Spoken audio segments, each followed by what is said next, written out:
Welcome back, Capital Wastelanders.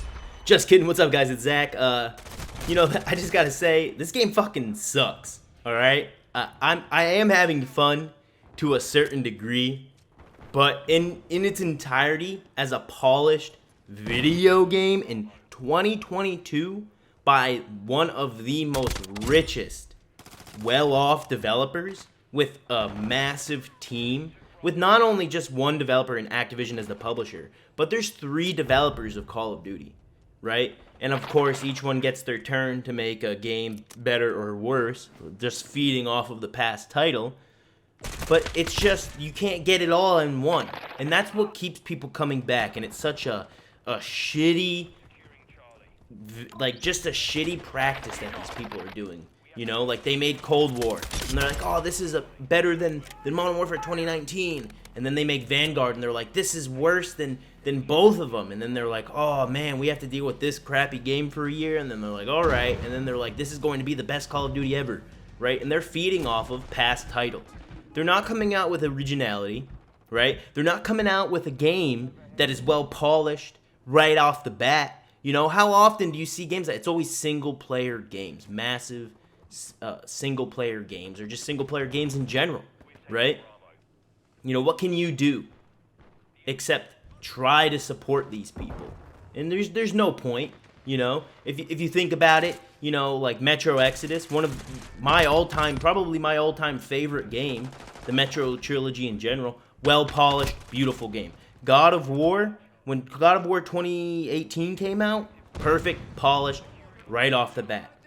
God of War 2022 Ragnarok, same thing. And there's so much more detail that goes into making those multiplayer games, along with story and audio, I think. It's disgusting that we even put up with it at this point. But that's not, I don't want to talk about those good games and put them in the same category as Call of Duty or Battlefield in general. They don't belong there. They are levels beyond it in an incomparable aspect, right? But games like this, you know, in this game, it wasn't too bad. I didn't deal with a lot of bullshit.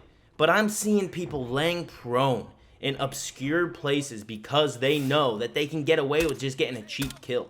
You know, the spam jumpers around corners over and over and over again just so they can get one kill, and then they end up fucking dying anyway.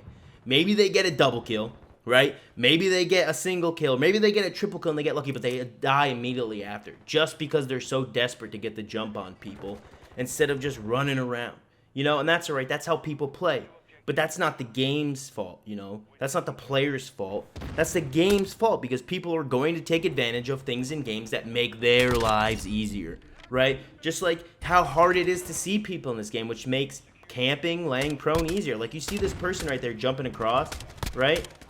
You know, of course they got away from me, but they just jumped around a corner for no reason, you know. Like, did it save them in that moment? No, because I sucked and could not aim. But I digress from that point. You know, I think that this is an absolute end of an era. It's showing between how toxic this game has become, and the players, the toxic streamers who have to always sweat and sell this game. They're not gamers anymore. When it becomes a job like that, they may tell you they are, they may show you they are because they love the game, but they're getting paid by either Activision, by developers, by Twitch or something. They're making money off of that. They're not making the money doing something else and then just doing this as a hobby. Maybe that's how it starts off as, but in reality, it's because they're getting rich off of it, just like the developers. And it's a symbiotic relationship between streamers and gamers, you know, and that's just how it is, you know. And it's not that it's a complaint of mine, but you can't go and say that these are the things that matter to you and that you want to make a change, but we go out and buy it anyway, and we watch these streamers, and all that does is support the conglomerate, support the giant that is these developers that take advantage of us in the end. And I think that that's why this is an end of an era of a free market of gaming, where the weapon vaults or the pro-tuned weapons were exactly just another way to grab money. Because they saw this weapon tuning not as a feature to give customizability to players. They saw it as an opportunity to take even more money by, oh, that pro-tuned weapon has to be better. And now you're not just buying weapon skins, you're buying attachments. You're buying the tuning ability for your weapon to be pro-tuned, whatever the fuck that means, right? You're buying a pro-tuned weapon, and all that's going to do is make it harder for the other people. It's going to make it more difficult for other people to get the jump on you because you have this cool pro-tuned weapon that you paid $25 for. However, whatever country you're from, you know, the equivalent of that, 20 pounds, 30 pounds, whatever they're paying in the UK, you know, it's over.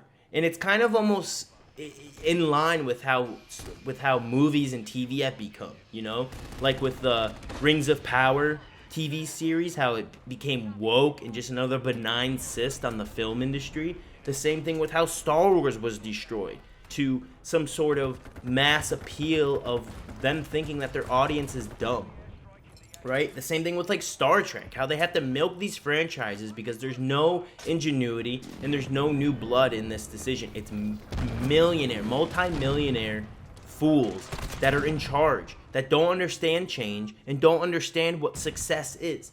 And they take advantage of 20 plus years of dedicated gamers, and people who have been gaming from the 90s and late 80s understand this, because you can see the times change and it goes less from being about the players and more about getting played, right? So you can look at all of this and say, all right, so why are they trying to destroy it? You know, like all of these things in shows and movies and games had strong male characters, right?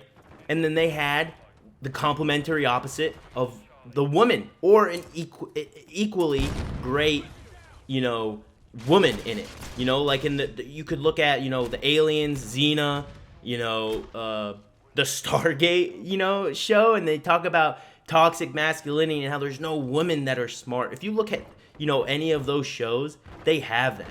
And it's almost like they're trying to destroy these characters by making them some woke, childish, you know, characters in this game that destroys it, right? So first they're going to destroy the characters, right? And then they're going to destroy the gameplay, because you can't take over an industry and you can't make it conform and be all politically correct or whatever without destroying those characters, you know? And it seems like that's happening in God of War 2. It seems like they're trying to destroy Kratos, who is an absolute murderer, you know, and they're making him some heartfelt, soft guy, which that was the character that he never was like that in general. And I'll do a whole video on that afterwards, because I think the game's great, but I think that they're destroying characters by changing how they are so greatly. You know, unless the next couple God of War games is just Kratos going absolute berserk, you know, and I haven't beaten God of War Ragnarok yet, but I'm just assuming it's only going to become more and more sappy. The only thing brutal about it is the gameplay, if that can even be said. You know, it's embarrassing. But anyway, that's all I got for you guys today. Take it easy. Have a good one.